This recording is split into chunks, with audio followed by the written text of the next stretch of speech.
Bismillahirrahmanirrahim. Assalamualaikum warahmatullahi wabarakatuh.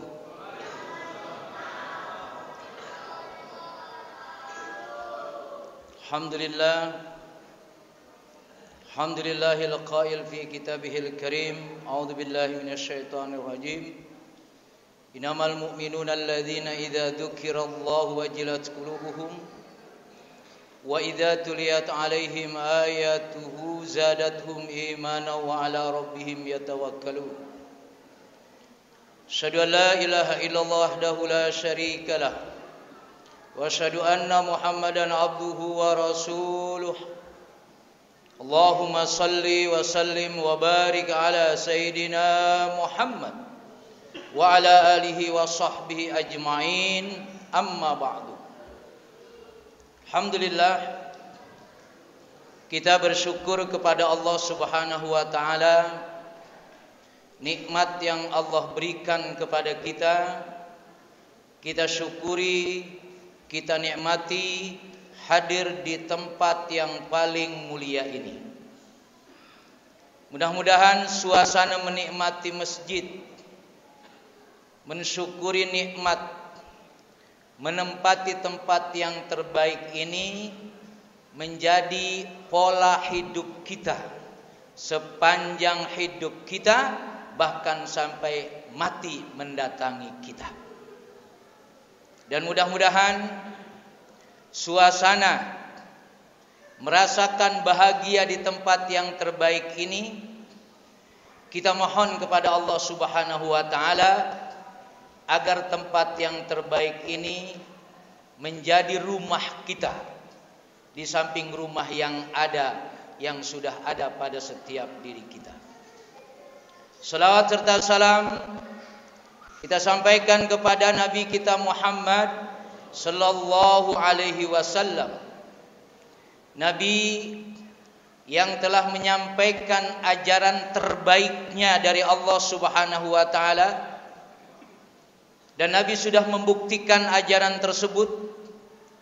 Dan sudah tentu kita sebagai umatnya, dengan segala kekurangan kita tetap berusaha mengikuti apa yang sudah dicontohkan oleh Nabi kita Muhammad sallallahu alaihi wasallam. Jamaah yang dimuliakan Allah Subhanahu wa taala, malam ketiga ini mudah-mudahan sudah mendapatkan pelajaran dari suasana Ramadan. Karena bagaimanapun Ramadan ini mengingatkan kita perjalanan 11 bulan yang bisa jadi ada kekeliruan kita dalam menjalani hidup. Saya kasih contoh, misalkan Ramadan ini insya Allah bangunnya pasti sebelum subuh, bahkan jauh sebelum subuh. Tapi kalau setelah Ramadan, wallahu a'lam bishawab. Tapi paling tidak bangun tidur ini sudah mengingatkan kita akan kekeliruan kita dalam menjalani hidup ketika kita memang menjadi orang yang beriman. Maka di bulan Ramadan yang beberapa hari ini, yang doanya sudah tentu Allah kabul, kita semua mohon kepada Allah, ya Allah, agar bangun saya sebagaimana bulan Ramadan, bukan hanya sebelum subuh, bahkan jauh sebelum subuh. Ini kita minta kepada Allah Subhanahu wa taala. Kemudian kaitannya dengan sholat Isya seperti ini. Rasanya 11 bulan saya tidak mendapatkan jamaah Isya sebanyak ini. Betul? Kenapa?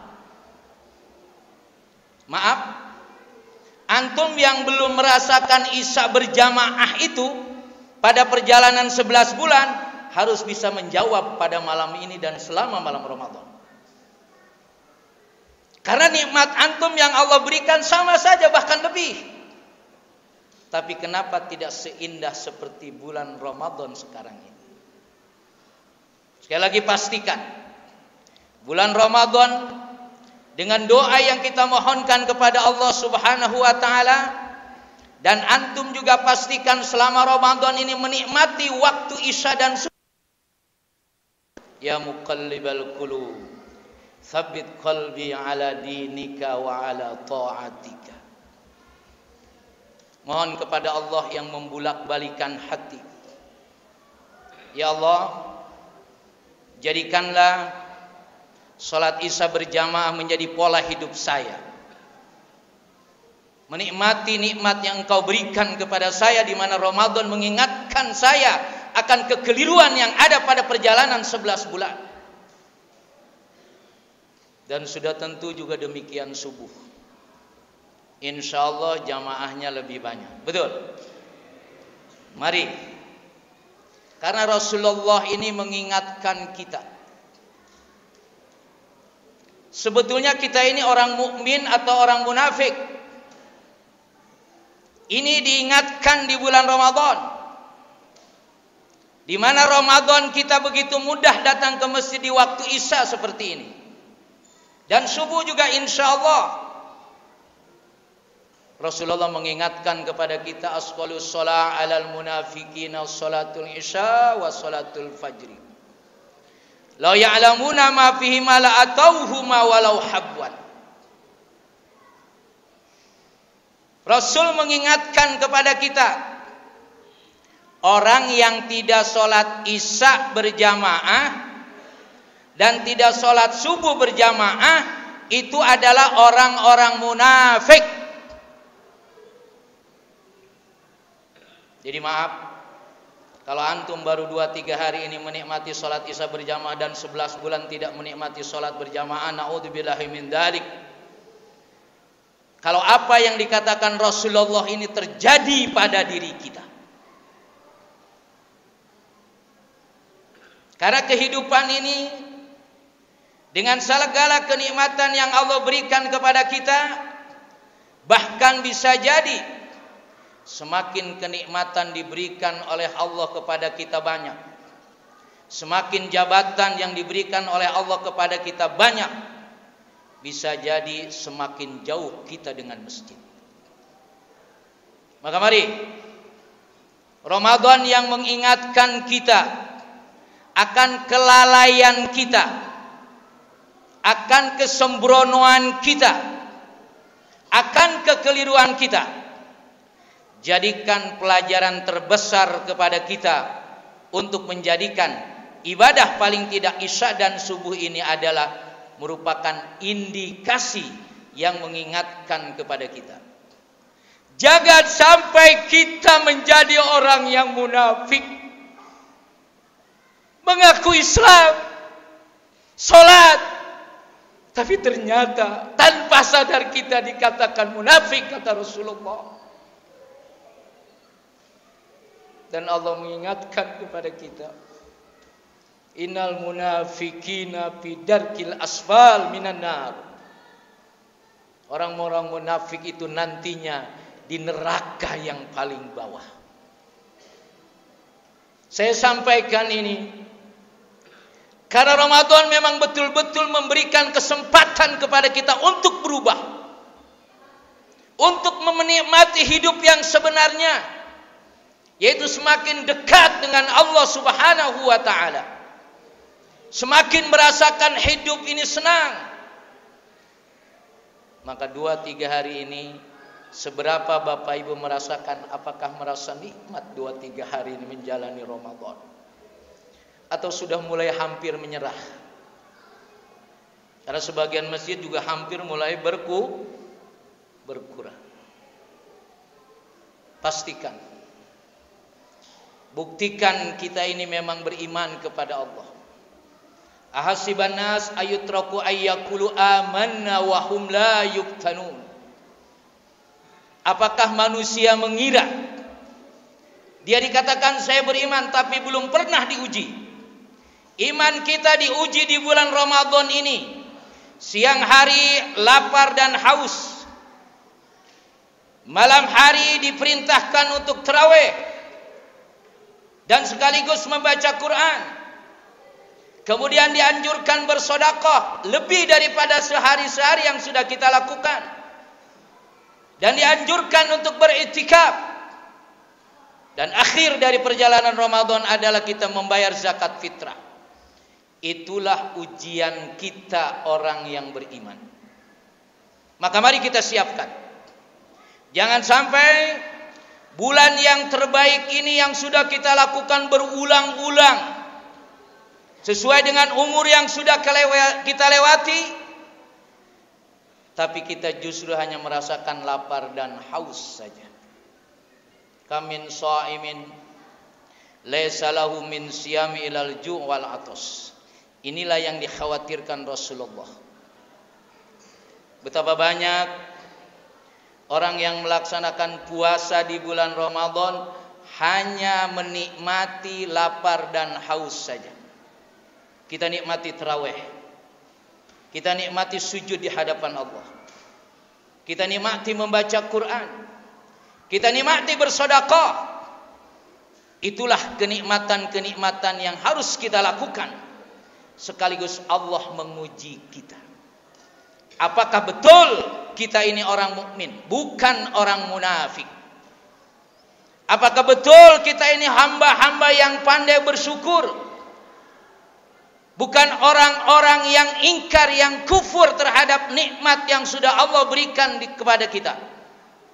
Ramadan mengungkap kekeliruan kita. Ramadan mengungkap kesalahan kita. Tapi Allah akan memberikan ampunan kepada kita dengan segala kesalahan dan kekeliruan kita. Maka terus kita berdoa agar suasana Ramadan, masjid yang kita nikmati ini, tarawih seperti ini, jamaah isya seperti ini, kita pertahankan ila yaumil ma'ad, sampai kita mengakhiri perjalanan hidup ini. Jangan Ramadan sebagai satu amalan yang memberikan kemudahan kepada kita menikmati seperti sekarang ini, tapi selesai Ramadan kembali sebagaimana semula. Na'udzubillahi min dzalik. Ya Allah, tsabbit qalbi ala dinik wa ala ta'atik. Ya Allah, tetapkan jiwa ini untuk taat kepada Engkau, melakukan apa yang Engkau perintahkan dan Rasul contohkan. Paling tidak tadi adalah bagaimana menikmati sholat isya dan subuh berjamaah. Jangan sampai kita mendapatkan cap orang munafik, sebagaimana Rasulullah menyatakan dalam hadisnya. Inilah bulan yang terbaik. Inilah bulan yang bisa kita merubah hidup kita. Begitulah kasih sayang Allah kepada kita. Allah Rauf Rahim. Bagaimana Allah memberikan kesempatan kepada kita untuk berubah. Ya Allah, dosa saya terlalu banyak. Kira-kira begitu, Allah ampuni dosa kita. Man shoma ramadhana wa qamahu imanan wa ihtisaban ghufira lahu ma taqaddama min dzambihi. Siapa yang berpuasa dan melaksanakan sholat seperti yang kita lakukan di malamnya ini, ghufira lahu ma taqaddama min dzambihi. Allah ampuni dosa-dosa sebelumnya. Mari kita nikmati, mari kita syukuri bahwa Allah begitu sayang kepada kita. Dan Allah di bulan Ramadan ini akan memberikan rizki tambahan buat orang-orang yang beriman. Allah memberikan kesempatan begitu ringan melakukan ibadah di bulan Ramadan ini. Dan jangan berharap mencari bulan lain selain bulan Ramadan untuk bisa berubah lebih baik. Tidak ada, tidak akan ketemu. Maka jadikanlah bulan Ramadan ini bulan memulai perjalanan hidup kita dengan segala kebaikannya, dan kita lanjutkan terus sampai Ramadan datang lagi kepada kita. Karena Ramadan adalah model hidup yang sebenarnya. Karena Ramadan adalah cara hidup yang sebenarnya. Maka kalau kita tidak menjadikan Ramadan bentuk amaliyahnya tidak seperti Ramadan, berarti ada kekeliruan. Kita bangun sebelum subuh. Di bulan Ramadan dianjurkan memperbanyak sedekah. Di bulan Ramadan dianjurkan memperbanyak baca Quran. Dan di bulan Ramadan ada itikaf untuk muhasabah. Seberapa kita menyadari, mensyukuri dari nikmat yang Allah berikan kepada kita. Jamaah yang dimuliakan Allah Subhanahu wa taala. Mudah-mudahan tempat yang terbaik ini menjadi tempat yang kita rindukan. Tempat yang terbaik ini menjadi tempat yang memberikan segala kebaikan kepada kita. Dan memang kata Umar bin Khattab, kalau tempat ini adalah tempat milik Allah, rumah Allah, berarti kita ini adalah tamu Allah. Dan kalau kita menjadi tamu Allah, maka Allah akan memuliakan kita karena kita datang kepada pemilik rumah ini. Mudah-mudahan Allah bimbing kita untuk istiqamah dalam memahami hidup dengan segala ketaatannya. Allahumma a'inni ala dzikrika wa syukrika wa husni ibadatik. Ya muqallibal qulub, tsabbit qalbi ala dinika wa ala ta'atika. Mudah-mudahan bermanfaat apa yang saya sampaikan. Sekali lagi, jadikanlah perjalanan Ramadan ini perjalanan hidup kita, bukan sebagai perjalanan 11 bulan yang kita banyak keliru menjalaninya. Dan mudah-mudahan kebaikan ini terus kita mohon kepada Allah Subhanahu wa taala dengan doa-doa yang kita mohonkan kepada Allah Subhanahu wa taala. Wabillahi taufiq hidayah. Assalamualaikum warahmatullahi wabarakatuh.